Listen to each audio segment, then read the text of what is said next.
Alhamdulillahi wa kafa wa salatu wa salamu ala ibadihi alladhina astafa khususan ala afdalihim wa khatamin nabiyyin Muhammadin al-amin wa ala alihi wa sahbihi ajma'in wa ba'd. Brother Chairman,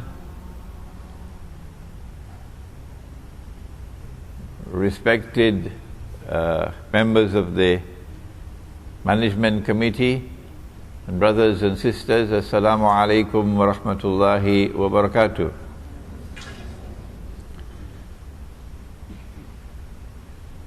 Our subject is one which is not just important, it is also one of critical importance.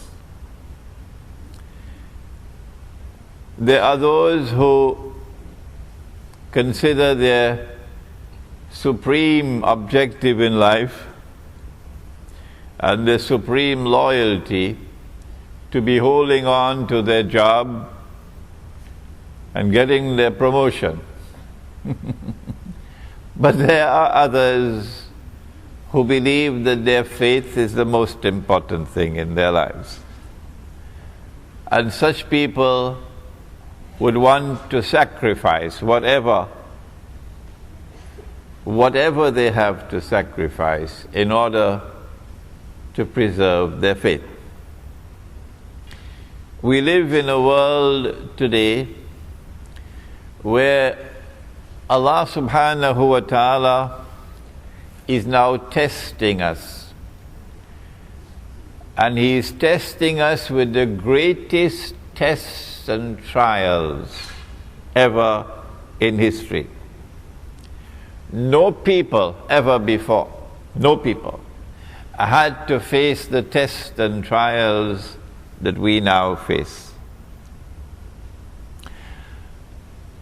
These tests and trials are of such a nature that reason alone, the rational faculty, the capacity to think, is not enough. No. We have to be a people who see with two eyes in order to be able to see and recognize the world today. But most people see with only one eye. They see with only the external eye. They are internally blind. They may have a PhD from MIT, but yet they are internally blind. The heart can see, but they don't teach that at universities now. The heart can see what these eyes cannot see. The heart can penetrate beyond the external appearance to reach the internal reality of things. But that would be possible only when there is faith in the heart. And when there is faith or iman in the heart, then Allah puts into the heart nur. You cannot buy that nur in the stock market. It's not on sale. The government of Malaysia cannot give you that nur. No. Only Allah gives that nur. And when Allah puts nur in the heart, then with these two eyes, the external and the internal, we will be able to read the world today correctly. Otherwise, we can be deceived For example, those who see with one eye, they say we live in the best of all worlds. This is the best world ever. There has never been a better world than this. In this age, for example, we have electricity. Yesterday, they used the oil lamp. In this age, we have the motor car. Yesterday, they used the donkey cart. In this age, we have the telephone, something that you are familiar with in this company. And yesterday, they used to use birds, pigeons, to take messages. In this age, we have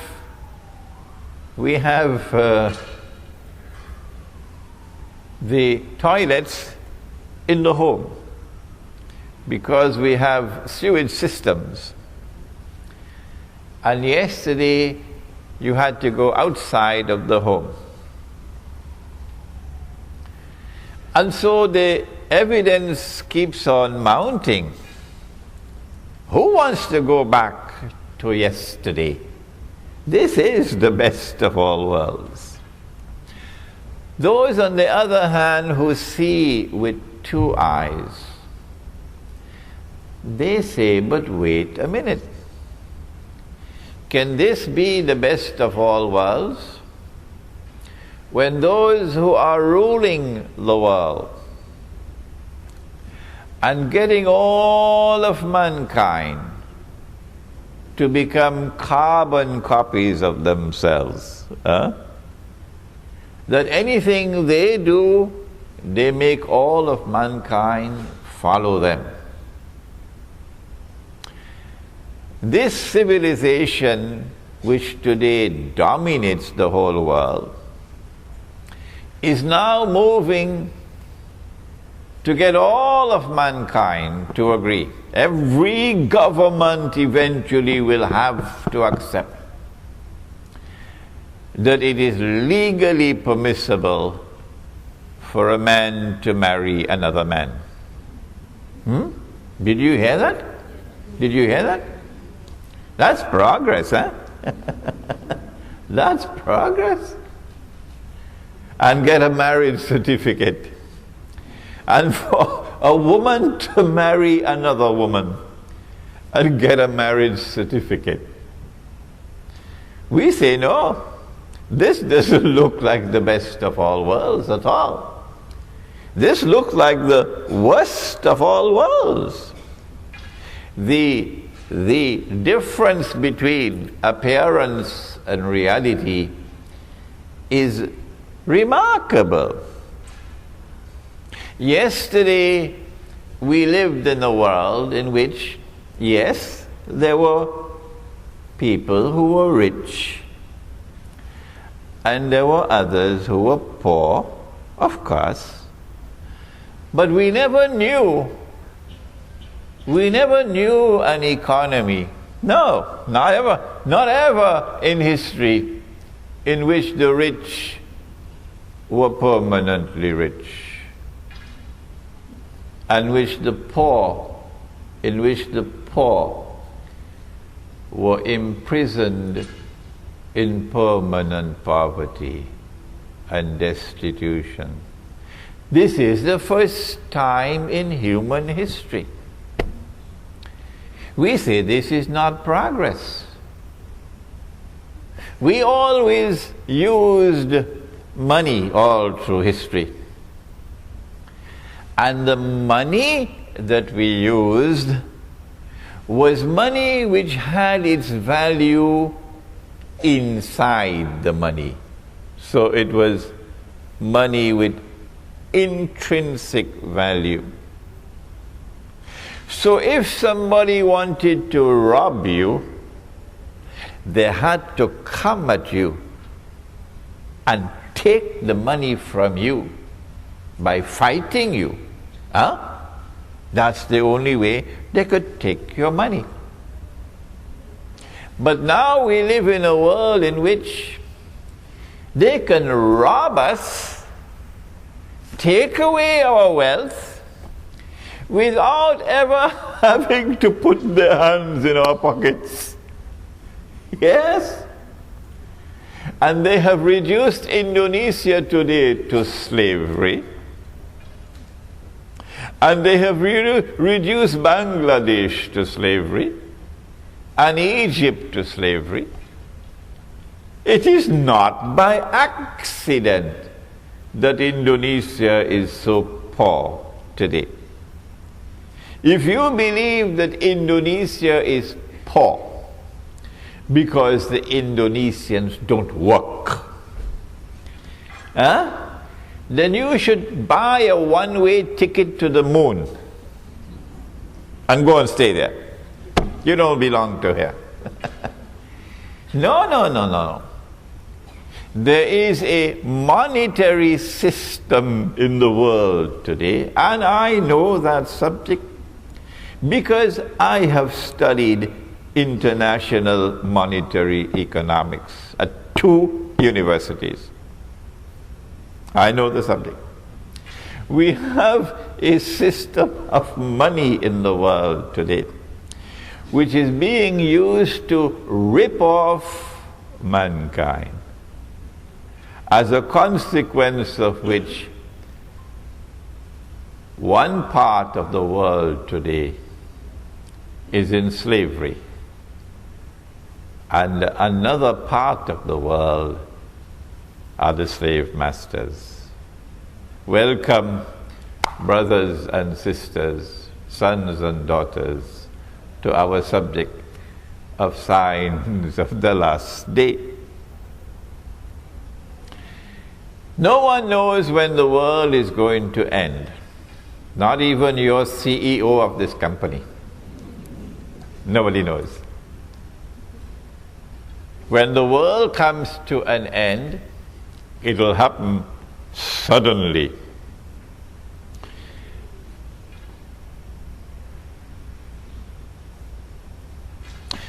Two people will be sitting with a cloth between them, engaged in a business transaction, and the world will end before they could complete their discussion.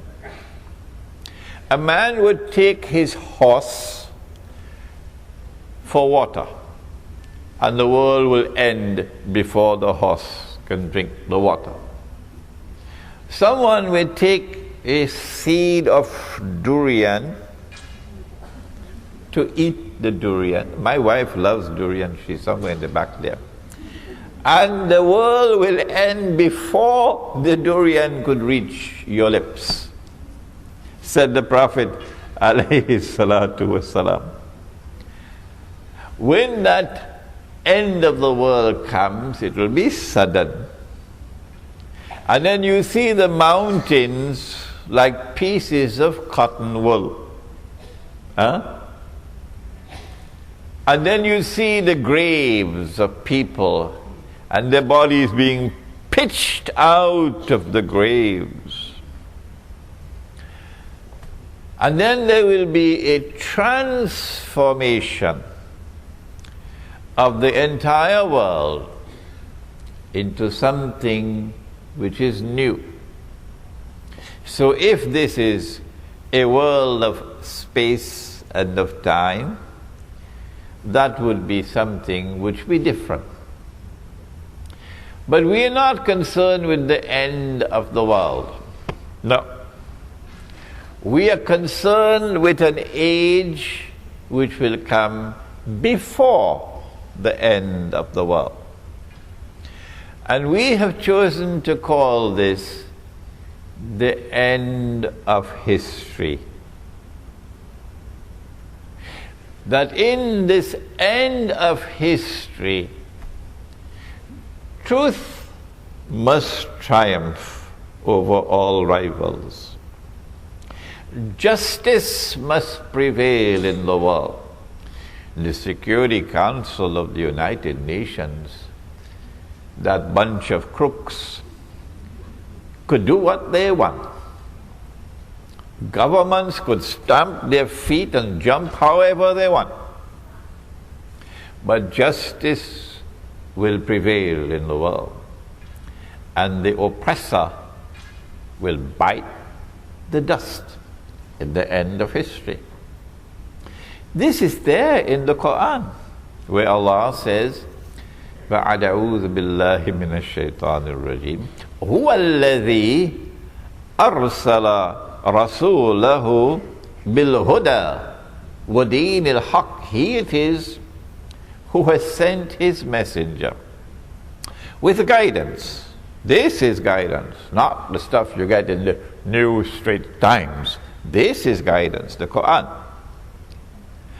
And the religion of truth, لِيُظْهِرَهُ عَلَى الدِّينِ كُلِّهِ, that this religion of truth might prevail over all rivals. History cannot end without this taking place. However, there is going to be an age which will precede that end of history, culminate with that end of history. And it is called, and you are familiar with this term in Malaysia, it is called Akhirul Zaman. But for some strange reason, I don't know why you say Akhirul Zaman. Tell me why. It's Akhirul Zaman. And ilmu Akhirul Zaman in the English language is called Islamic, now don't be afraid, it's a big word now. It's called Islamic eschatology. I told you it's a big word. It is ilmu Akhirul Zaman. When Akhirul Zaman comes, then you're going to face the greatest of all tests and trials. And nearly all of mankind are going to fail. Very few will pass this test. And all those who fail will go into the hellfire, Jahannam. But Allah's Messenger said that there will be some signs by which you can recognize that you are living in Akhirul Zaman. And that is the topic of our lecture this afternoon. Nabi Muhammad alayhi salatu wasalam had performed the Hajj, and revelation came down announcing, this day have I perfected for you your religion, completed my favor unto you. And then he left Mecca and returned to Medina. And now there are only about 81 days left in his blessed life. It is at this time that the angel came. The angel came in the form of a human being. The angel came into the masjid, Jibreel alayhi salam. And the angel asked 5 questions. And of course, you're all familiar with the 5 questions. What is Islam? What is Iman? What is Ihsan? When will the last hour come? And what are the signs of the last hour? He gave 2 signs, and I want to share them with you today. The first one, very easy to recognize. You just take a taxi and tell him, I want to go to KLCC. And you'll see it. He said that you will find the naked, barefooted shepherds, people who take care of goats and sheep. You will find the naked, barefooted shepherds competing with each other in the construction of tall buildings. In other words, you have to be blind not to see that you are living in Akhirul Zaman. If you do not have tall buildings in your city, you are considered to be backward. And so in Akhirul Zaman, mankind will measure progress, the height of buildings. The taller the building, the more have we progressed as a society. And people who think that way and are proud of their tall buildings, Nabi Muhammad is saying to them that you have the brains, you have the intellectual acumen of naked, barefooted shepherds, which is polite language. I could use harsher language than that. All around the world today, the skyscrapers of Manhattan are being replicated. Every city and every town now has its little Manhattan skyscrapers, including your Kuala Lumpur. And so here is a sign of the last day, which should function as a wake-up call. But there are those who are so asleep, nothing will wake them up. No. They have eyes and yet they cannot see. They have ears and yet they cannot hear. They have hearts and yet they do not understand. Allah says of such people, أُولَٰئِكَ كَالْأَنْعَامِ أُولَٰئِكَ كَالْأَنْعَامِ.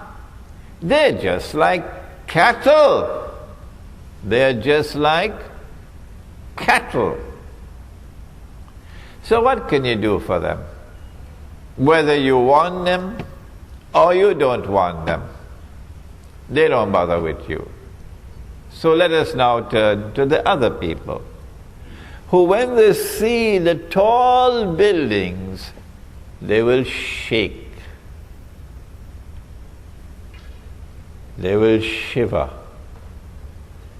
They will say, this is what Nabi Muhammad alayhi salatu wasalam talked about, and I'm seeing it with my eyes.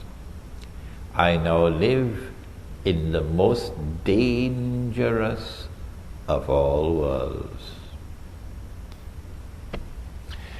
But he spoke about a second sign as well.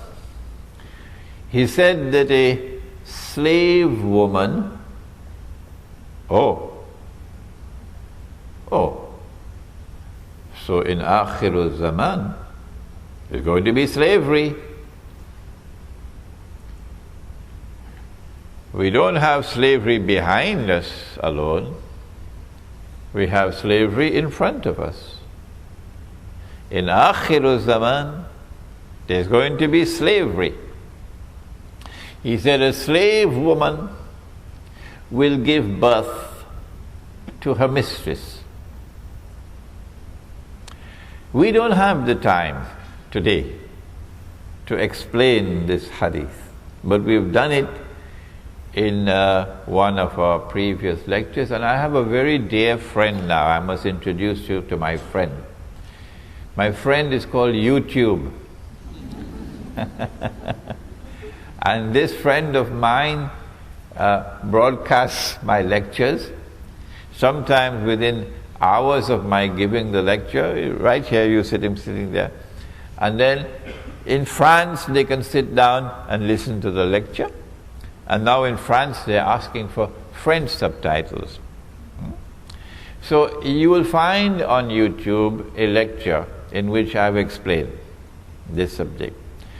An Islamic response to Dajjal's modern Western feminist revolution. But the slavery of which the Prophet spoke, alayhi salatu wasalam, is already here. And it is here because of something called riba. Riba is not only borrowing and lending money on interest, but riba is also every rip-off. And of course, the biggest rip-off to have ever occurred in human history is the one involving bogus, fraudulent, and haram paper money. And the money which is coming now, because paper money is on its way out, the US dollar, when last I heard about it, is in a special part of a hospital called ICU. You heard about ICU? In fact, I believe the US dollar is already dead, but they have a life support machine keeping it alive. And it will only be a matter of time before the US dollar is demonetized, meaning you cannot use the US dollar in the United States for buying and for selling. No, you can use it as wallpaper. And then they will replace the US dollar with some other currency, maybe a coin, which will be worth 5 cents to the dollar. Of course, China is going to be very angry with that, because the Chinese have a whole pile of US dollars. And the Saudis are going to be very angry. They have a whole pile of US dollars. So now you lose 95% of your wealth. But what is replacing paper money now is something even worse. It is money you cannot see. It is money you cannot touch. It is electronic money. And you make this money by simply typing it in and typing it out. So whoever controls the banking system around the world controls the world. We are heading towards a financial Guantanamo. This is slavery, economic slavery. And it has already come to the world, and now the noose is tightening around the neck. Who is doing it? I now want to introduce you to the most important part of this subject. And that's all I can do today, introduce you. You want me to teach the subject? You have to read my books.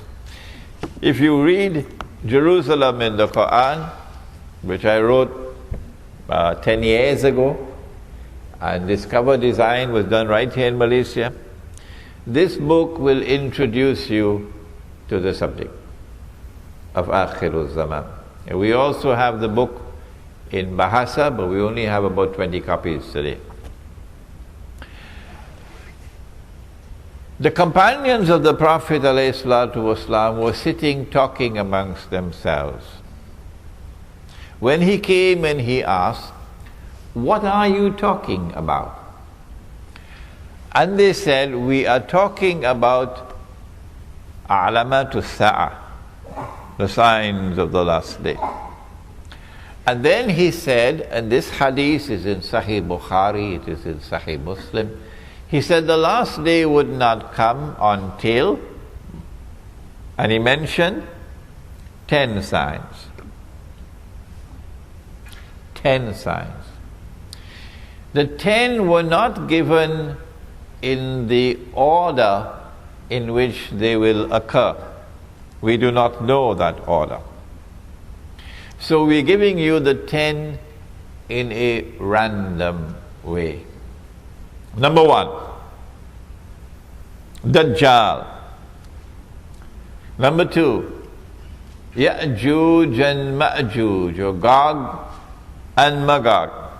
And this is the last book that I have written, an Islamic view of Gog and Magog in the modern world. Number 3, the return of the son of Mary, Nabi Isa alayhi salam. Number 4, Dukhan, smoke. It is my opinion, and you must never accept my opinion, never, until you are convinced that it is correct. It is my opinion that this Dukhan is probably about 20 or 25 years away from now. When the clash of Gog and Magog will take place, it will be nuclear war, with thousands of nuclear weapons being used. On the one side you'll have Russia and her allies, and on the other side you have America and her allies. The Gog and Magog clash will take place, with all these thousands of nuclear weapons being used. And it is, you know, a nuclear bomb produces a mushroom cloud. So can you imagine what's going to happen when thousands of nuclear weapons are used? There is a verse in the Quran which relates to this. In Surah Al-Isra, which is also known as Surah Bani Israel. I think that my lecture is a little bit boring because some people are falling asleep. If you see anybody sleeping, wake them up. Allah subhanahu wa ta'ala says, listen to the verse, بَعْدَ أَعُوذُ بِاللَّهِ مِنَ الشَّيْطَانِ الرَّجِيمِ وَإِن مِّن قَرْيَةٍ إِلَّا نَحْنُ مُهْلِكُوهَا قَبْلَ يَوْمِ الْقِيَامَةِ أَوْ مُعَذِّبُوهَا عَذَابًا شَدِيدًا كَانَ ذَلِكَ فِي الْكِتَابِ مَسْطُورًا. And not a single town or city will escape. Allah is going to destroy every town and every city. And those which escape destruction will be punished with terrible punishment. And my opinion is that you got about 20-25 years left. Of course, I can be wrong.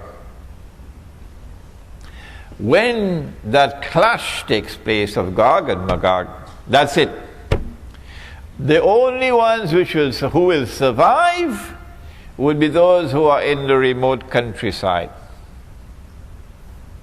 And you know that you are in the remote countryside when you cannot use a cell phone. So that is number 4, Dukhan, smoke. Number 5, Dabbatul Ard, a beast or a creature of the Ard. Ard can mean earth, Ard can mean the material universe, Ard can mean land, Ard can mean territory. In the context in which this appears, my opinion is that it refers to Al-Ardul Muqaddasa, the Holy Land. That a beast will appear in the Holy Land. The Quran tells us about that beast. And you know, the punctuation in the Quran did not come from Allah. No. The Prophet ﷺ would would recite the ayah and the scribes would write it down. But when they wrote it down, they didn't put in punctuation. So this is one word which can have two possible meanings. That the beast would tukallimuhum, speak to them, or taklimuhum, wound them. My understanding is the second meaning is more appropriate. And so I have come to the conclusion that this state of Israel today is the beast of the earth. But Allah knows best. Number 6, that the sun would rise from the west. My methodology of study is that the Quran is the only supreme authentic authority in Islam. And no hadith has absolute authenticity. And therefore the Quran sits in judgment over the hadith. Hadith cannot change the Quran. No. The Quran tells us that the sun rises from the east. I believe it does in KL, does it? From the east? Right, good.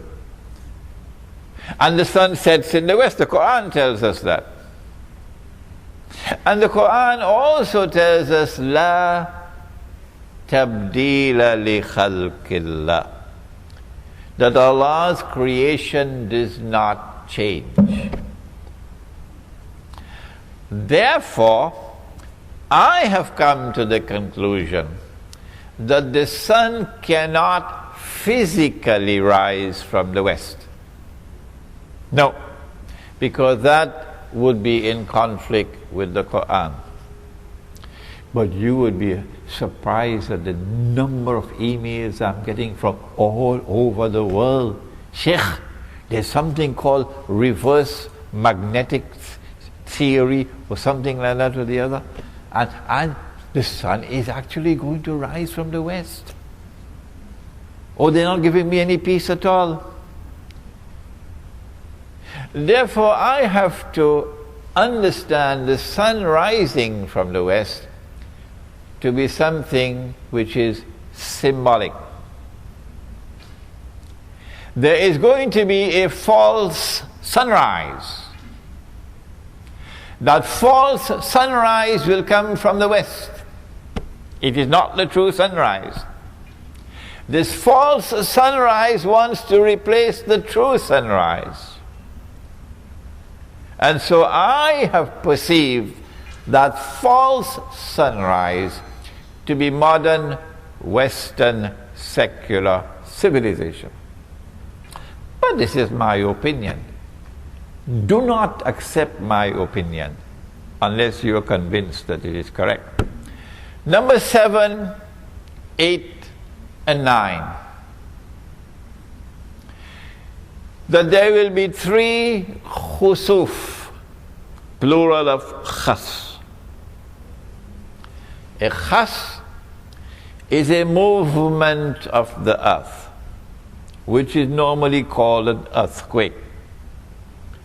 But this movement of the earth would result in a sinking down of the earth.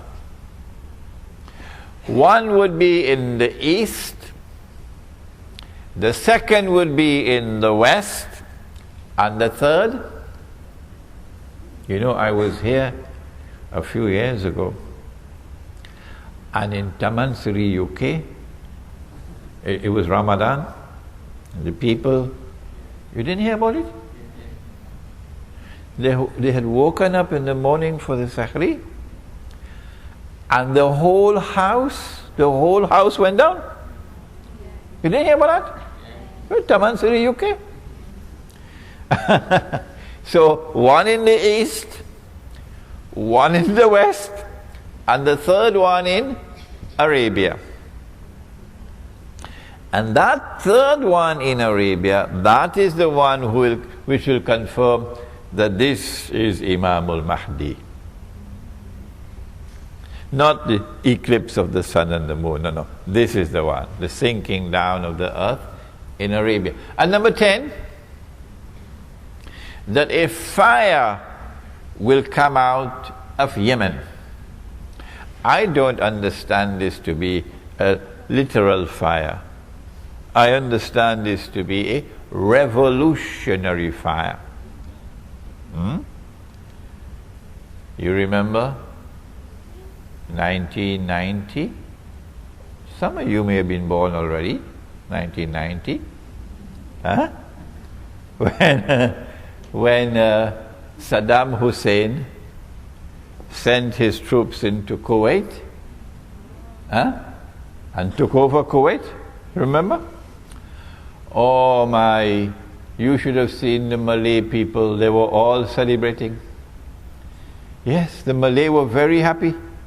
And all the Malay were supporting Saddam. In Singapore as well. Giving headache to the Singapore government. Because they detested Kuwait. They detested Kuwait. And the Yemeni people, there were about 8 million of them working in Saudi Arabia. And the Yemeni people all applauded and they supported Saddam Hussein. So when Bush Sr. sent what he called a desert storm and pushed this Iraqi army out of Kuwait, Saudi Arabia then retaliated against those 8 million Yemenis and threw them out of the country. So the heart of Yemen is anti-systemic. The heart of Yemen despises the oppressor.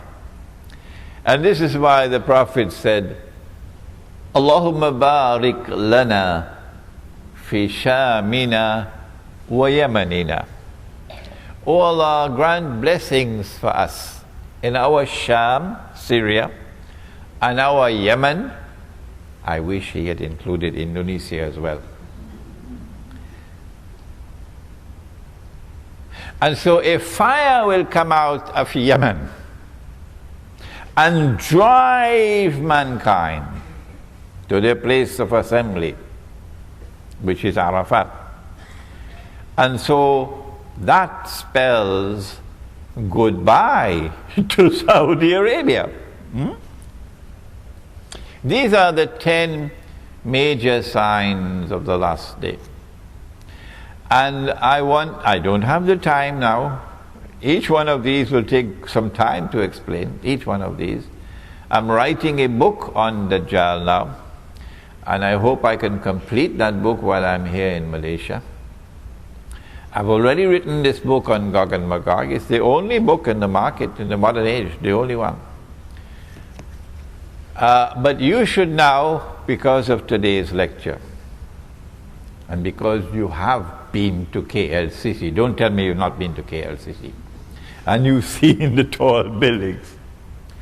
Today's lecture is a wake-up call that you must study the subject of signs of the last day, and that you have to concentrate your study on the major signs, the 10 major signs. This book is entitled Signs of the Last Day in the Modern Age, and in this book there is a collection of essays dealing with this subject. Now, apart from the major signs, let me share with you some of the other signs and then we'll end, because you have to have your lunch. I don't know how tasty your lunch is going to be now, but I have to tell you. He said, sallallahu ta'ala alayhi wa sallam, he said, in the last age,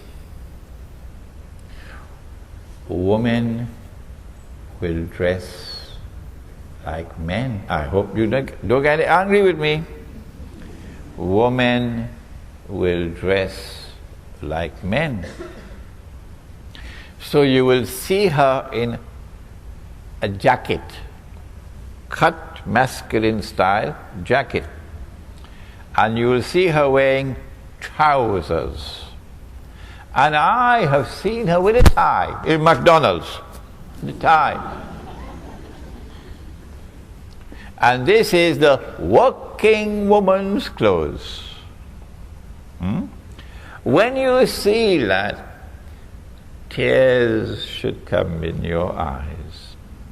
That 1400 years ago, our prophet, in the desert of Arabia, he said that this will happen. Why is she dressed like a man? Answer: so that she can assume the functional role of men in society. So now she gets dressed and goes to work and faces the morning traffic, and she works all day, and then she comes back home in the evening with her briefcase. Don't be annoyed with me, I have a job to do. And faces the evening traffic and advances in her career. When she is at work, she's an officer. She has men working under her, so she can't talk to them in a feminine voice. Her voice has to be masculine. So her voice becomes masculine. If you hear her on the telephone, you won't know, is it a man or a woman? And as her voice becomes masculine, and her work is masculine, oh my gosh, you should see her face. The face of a woman is soft and gentle, beautiful. No man here will differ with me that the most beautiful thing that Allah has ever created is a woman. Come on, tell me. But now she loses her femininity. And as she becomes more and more masculine, because she is dressing like a man, eventually men are no longer attracted to her. And so now the day will get married to the day and get a marriage certificate. And the night will marry the night and get a marriage certificate. He said it 1400 years ago. Now when she goes to work, morning to evening, plenty traffic in KL, who's going to take care of the children? And that's the problem, because if you don't have any children, he's going to look for another woman. Yeah, if you don't have any children, you're going to look for another woman. So, who is going to take care of the children? Answer: oh, put the children in a daycare center. So I went to the daycare center. I spoke to the baby, only 6 weeks old, and a miracle occurred and the baby spoke to me. And I asked the baby, baby, do you prefer the daycare center or mommy? And the baby said, prefer mommy. Oh, I see. So mommy is violating your right as a baby, and mommy is neglecting you. Well, the consequences of an evil deed is an evil result. So when the baby grows up, guess what the baby does with mommy? They put mama in a junkyard of human beings. You know junkyard? When the motor car can't roll anymore, you put the motor car in a junkyard. So this is a nursing home for old people. So I went there and I saw her on a rocking chair. I said, Mama, can you hear me? Mama, what do you want? I said, do you prefer to be here or in the home with your grandchildren. I want to go back to the grandchildren. This is punishment. You're being punished. He said that woman would be dressed and yet be naked.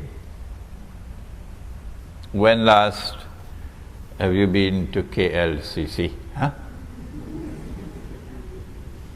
When women are dressed, before that, I missed out one. But they're going to be angry with me now, these fellows on this side. But never mind, we'll be friends after the lecture is over.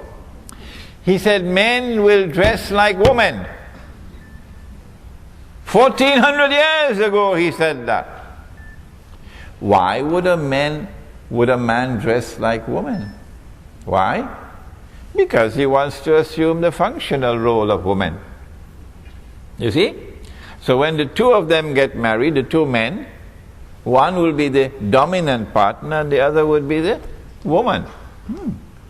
If a man wants to dress as a woman, what is the first thing he has to do? I wish I had the time to wait for answers, but I don't have the time. Remember, don't be angry with me, I have a job to do. If a man wants to dress as a woman, the first thing he has to do is to shave off his beard. It is not by accident that every civilization in human history had the beard until the sun rose from the west. And modern secular Western civilization shaved off the beard, and guess what the rest of men in the world did? So if he wants to marry you, tell him, put on his beard first. Grow your beard first, otherwise no marriage. Now then, he said that women would be dressed and yet be naked. This is dynamite. Yes, this is going to cause explosions. Why? Because the woman is attractive. You know, when Allah's messenger built the masjid, you know he put the men at the front. And you know he put the women at the back. You know that, of course.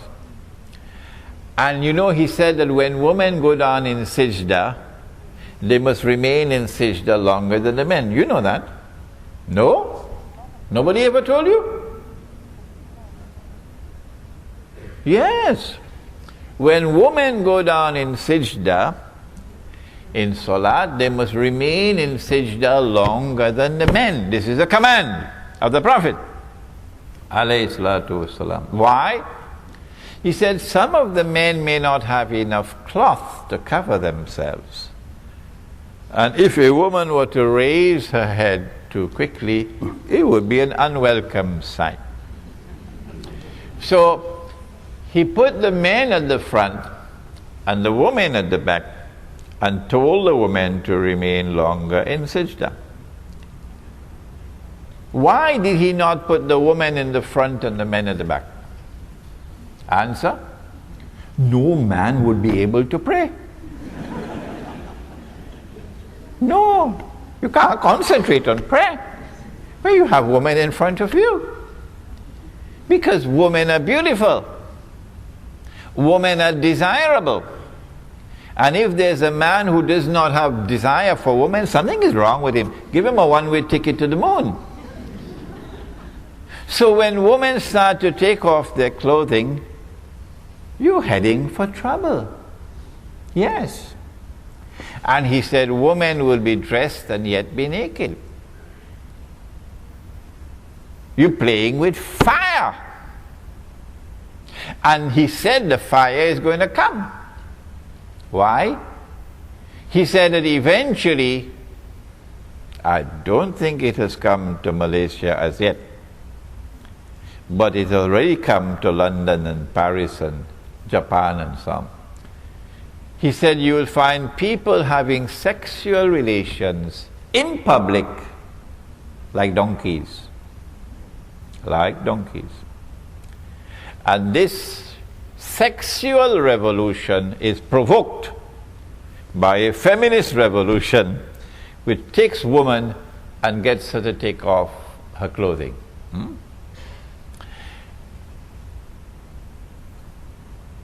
I could go on for another 1 hour or more, giving you sign after sign of what he spoke about, the last age.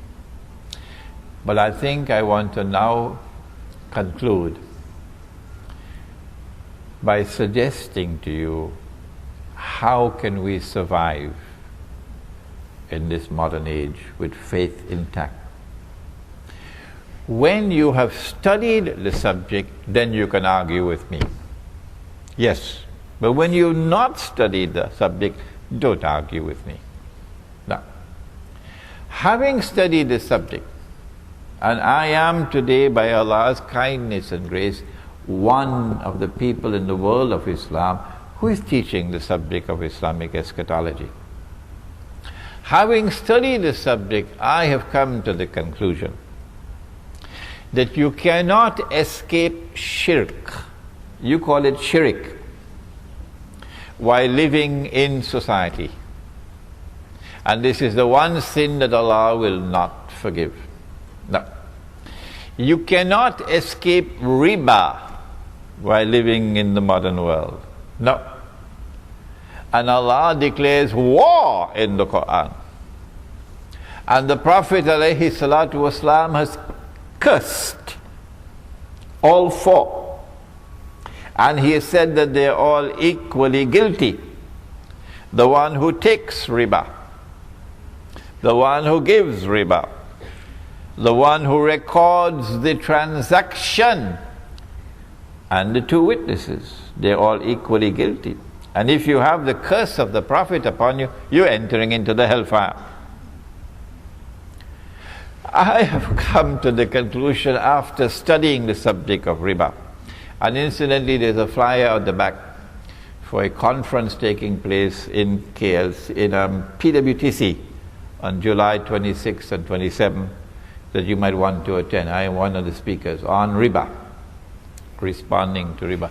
I have come to the conclusion that you cannot survive with faith intact while living as a part of this system.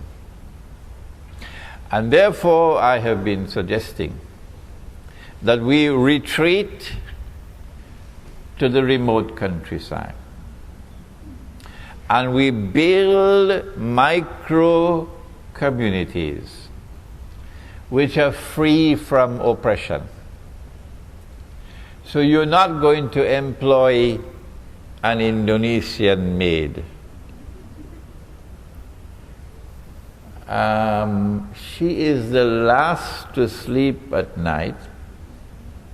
She is my daughter. She is your daughter. She is my sister. She is your sister.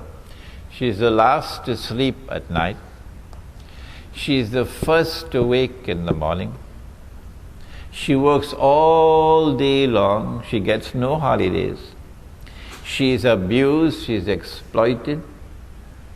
In Singapore, she has to cook pork, lahmul khinzir. She has to do other things we can't talk about. And at the end of the month, she's paid the salary or the wage of a slave. Come on, Lee Kuan Yew.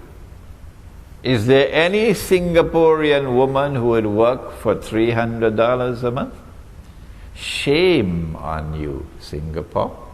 Shame on you, wherever in the world you pay a maid the wage of a slave. How do you know it's the wage of a slave? No Malaysian woman will work for that wage. No Malaysian laborer will work for that wage that you're paying the Bangladeshi and you're paying the Indonesian. So you are an oppressor and Allah will destroy you, Allah will destroy you, Allah will destroy you.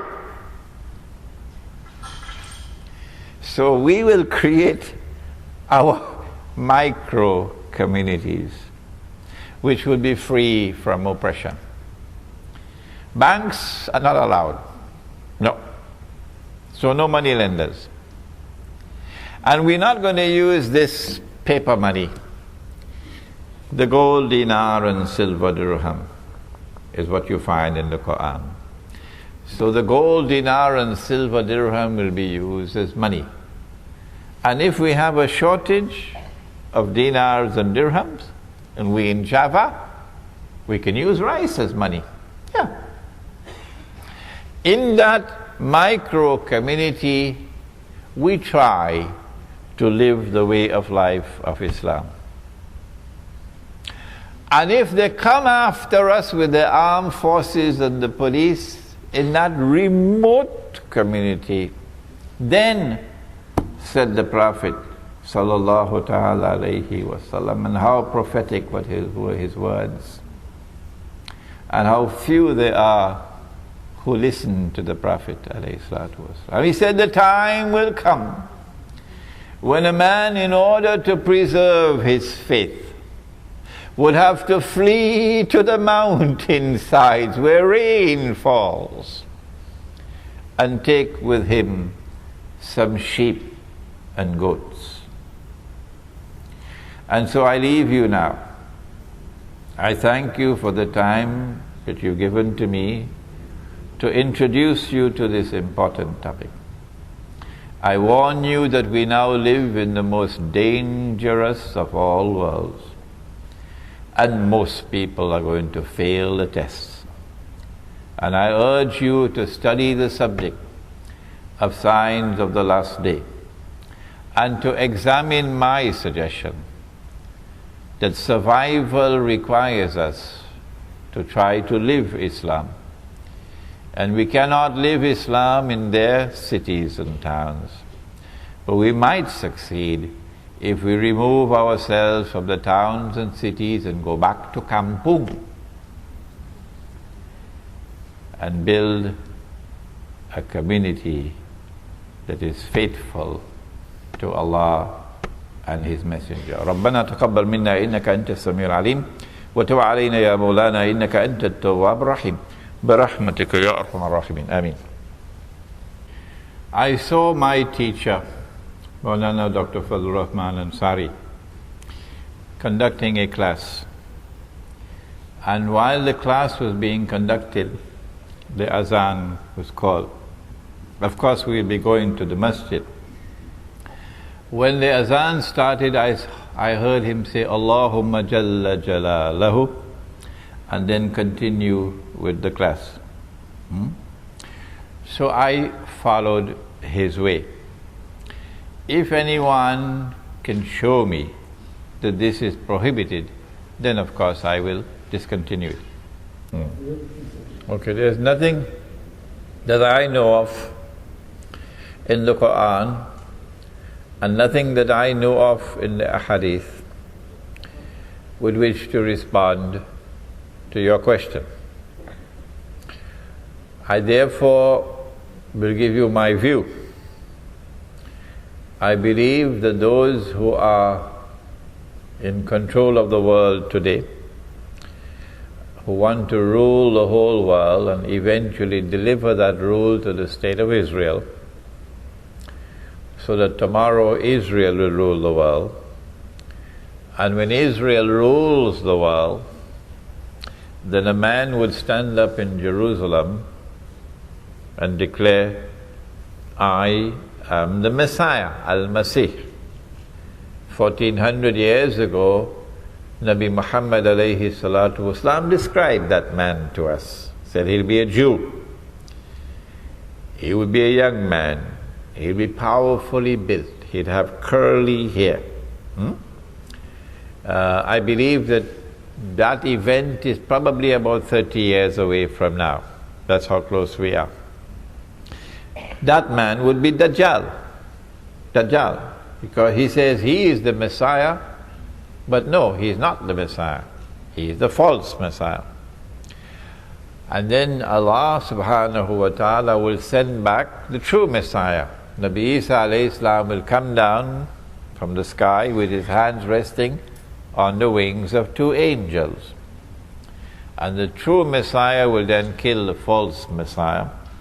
And after that takes place the big Gog and Magog war, which will be the Dukhan. But in order for Israel to rule the world, Israel has to wage some big wars. The wars that Israel has so far waged are small wars.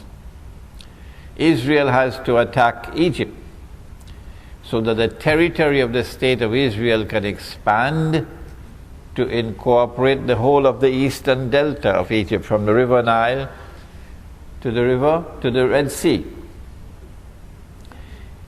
Israel has to destroy Pakistan's nuclear plants and nuclear weapons, and Iran's nuclear plants.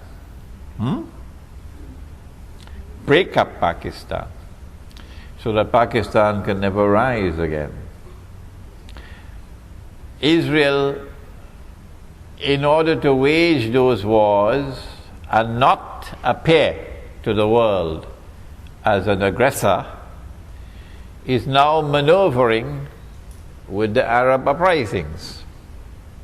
And the Arab uprisings are meant to lead to Islamic governments in Egypt, Islamic governments in Yemen, in Syria, so that Israel can claim that the Arabs are now threatening Israel, preparing to destroy Israel, and that Islam is rising as a menace to the world.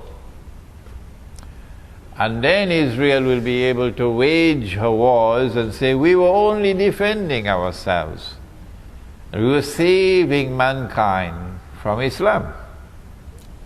It is possible that all of the drum beating concerning 2012 is because they want to use 2012 for starting those big wars.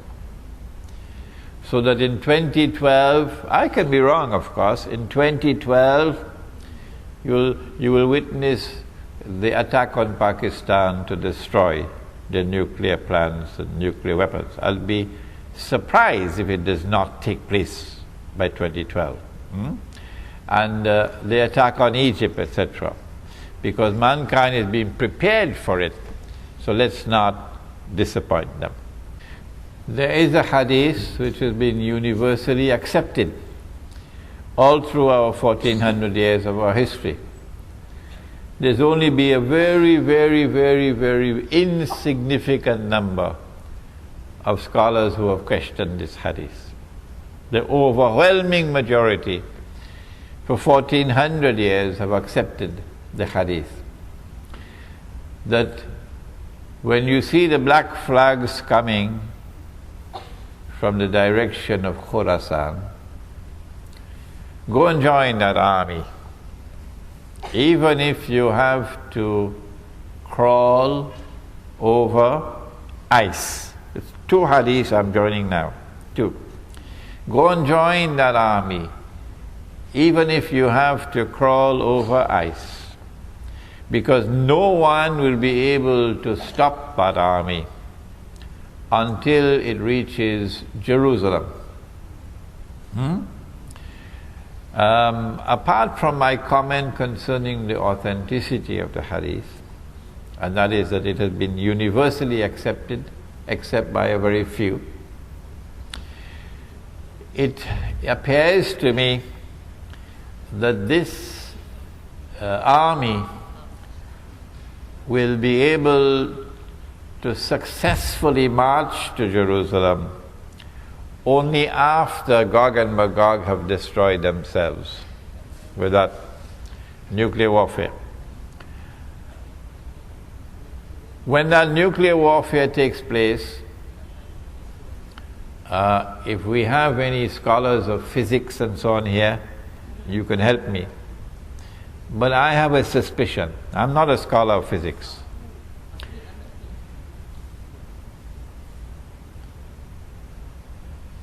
I have a suspicion that the radiation in the atmosphere which we now have through these towers, so you can use your cellular phones and so on, and your laptop wireless, that the radiation that is now in every town and every city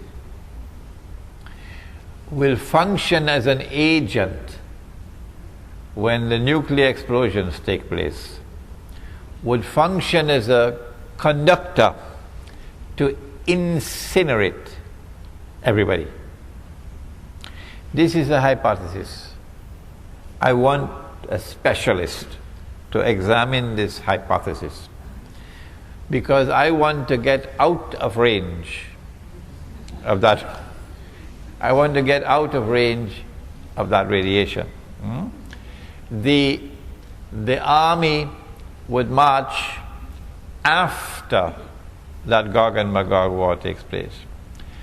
And since you will not be able to use any cruise missiles and electronic weapons, it's going to be horses once again. I expect that army to march in about 30 years from now. But it's already begun its march because it's fighting back in Afghanistan. Khorasan, the heart of Khorasan is Afghanistan. But let me make one more comment. The Prophet said, alayhi salatu wasalam, that among the signs of the last day is that, listen carefully, one man would have to maintain 50 women. Please tell them he didn't say one man will have to marry 50 women. No, one man will have to maintain 50 women. 1400 years ago he said that. And I believe that is around the corner. The fulfillment of this hadith is around the corner. I believe that this hadith is telling us that there is going to be a calamitous decline in the birth of baby boys. Only baby girls are going to be born. Rare would be the birth of a baby boy. Why? Why? The medical doctors have explained to me that the sperm has male chromosomes and female chromosomes. And when the male chromosome fertilizes the egg, then a baby boy is born. But when the male chromosome does not fertilize the egg, then the default is a baby girl. The radiation from cellular phone towers, from laptop computers, the radiation, he said, is damaging. Notice where the laptop sits on your lap. It is damaging male sperm production. It is weakening the male chromosome. As the male chromosome becomes weaker and weaker, less and less baby boys are going to be born. So, now every woman in the world, you can ask them, wants to have a baby boy. Yeah. The only place you can get a husband who can give you a baby boy is our village. Because when our baby boys are born in our village, our baby boys are kept away from that radiation. Our baby boys are fed with natural food, not GM food. So the baby boy who grows up in the village is the prize that every woman in the world will want to have as a husband. Okay?